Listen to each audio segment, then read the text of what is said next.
My name is Emily Buchanan, and of the 10 research articles I looked up and researched, the 5 that I will be presenting today are Telepresence Robots, They're Not Just for the Jetsons Anymore, by Geoff Craven and Cody Heinschmidt, Signing Avatars Using Virtual Reality to Support Students with Hearing Loss, by Nicole K. Zerzwa, Autism's Next Wave, by Lydia Denworth, Students with Disabilities Using Music to Promote Health and Wellness, by Alice Ann Darrow and Lorna Stiegel, and Is Early Intervention Effective in Improving Spoken Language Outcomes of Children with Congenital Hearing Loss, by Teresa Ching.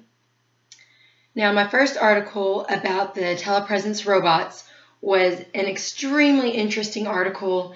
It was talking about new developments and softwares that companies are coming out with now that can help students who, for some reason, can't be in class due to a disability or maybe an illness putting them in the hospital. Now, unlike other video, applications like Skype, with this telepresence robots technology that they're coming out with, the student can control it. They can, move angles if the teacher, walks to the corner of the room. They can mobily move their angle and their vision sight. Whereas with Skype or another sort of device, that would all have to be done on the other side. The students wouldn't have control of that. By giving them this ability, that gives them, more access to the classroom. It helps them feel more involved. It helps them get more engaged, and just makes the experience better for them.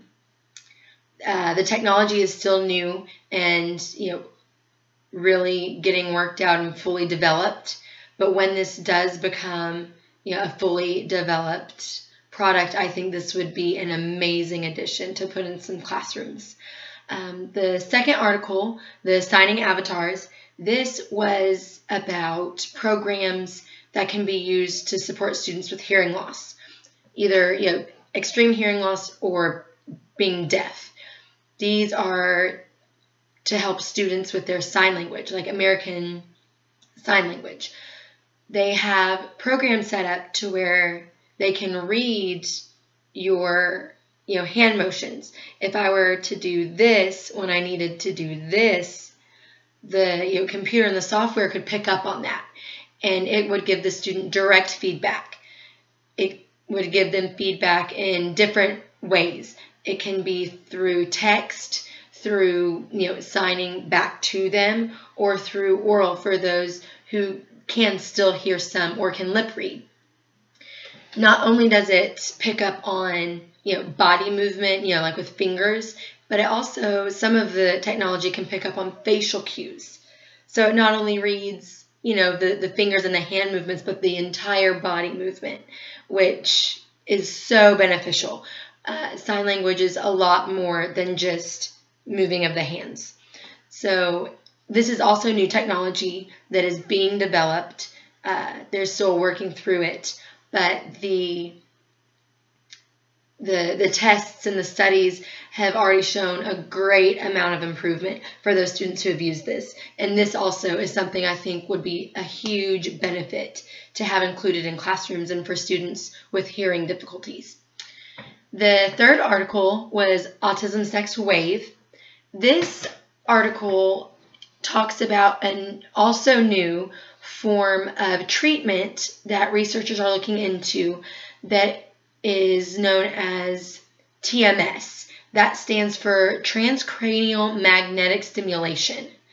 Now, a lot of people, automatically think of, like shock therapy, and stuff like that from, back in the day. This is not what that is. Those older types of therapy would actually, cause, mini seizures in the brain, while this one is able to be very focused. It can focus on one section of the brain, and it will send these magnetic waves and the vibrations kind of help realign stuff going on and make it function more in a typical functioning way. This is very, very new. research and methodology. It's been shown, to work on some and not working on others. It seems to be more beneficial and have more positive outcomes for those with mild cases, not so much with very severe cases. Again, they're still studying why it works for some people and why it doesn't work for others.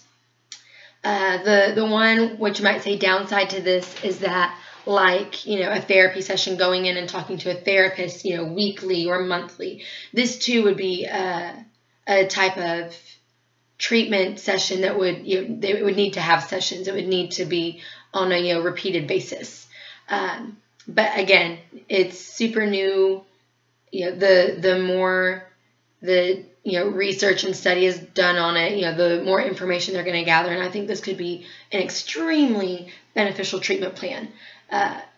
Some of the people who have participated in the study said that some of this was like life-changing things that were happening with their autistic characteristics that really helped them function in day-to-day life a lot better. The fourth article, Students with Disabilities, that talked about using music to promote health and wellness. I love one of the quotes that was used in this article. Someone said, "Health and wellness are not the same as the presence or absence of a disability," which a lot of times people, kind of associate together. If someone has a disability, then they can't be healthy, which isn't really the case. And music, not only with health and wellness, but has been proven, to help in so many different areas. Music is a very, very powerful tool and very beneficial for, people of all ages. But with this especially, it, incorporates music with, some activities about, being healthy and, getting well and, just that overall wellness concept. Especially with children with, physical disabilities, health and wellness are really important to them because they're a lot more likely to develop what's known as like disuse syndrome, which is, just, lack of functioning of a particular area, which will actually, increase that disability or make it even worse. And by promoting that health and that wellness, that can help those students really use those areas so they don't develop disuse syndrome.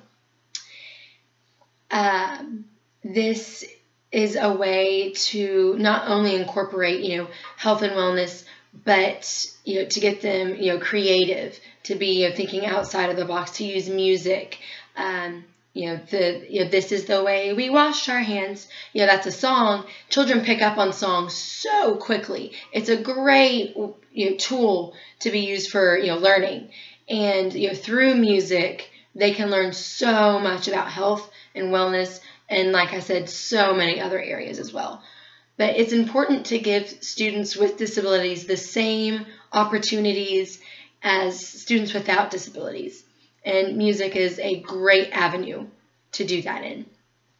The last article that I chose to present is early intervention effective in improving spoken language outcomes of children with congenital hearing loss?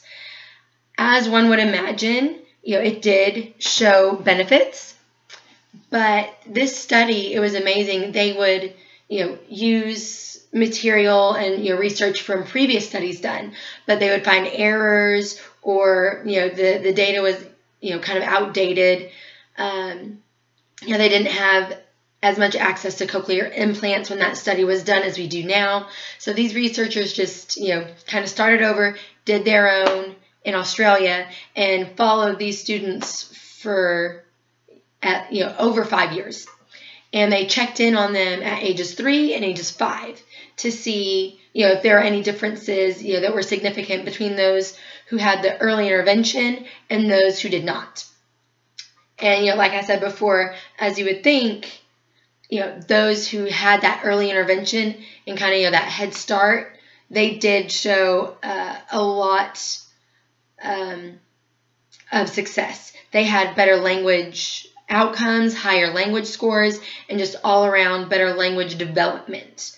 While early intervention in that, cochlear implant at an early age did help, both students with the early intervention and without the early intervention did both still show significant deficits in phonological awareness.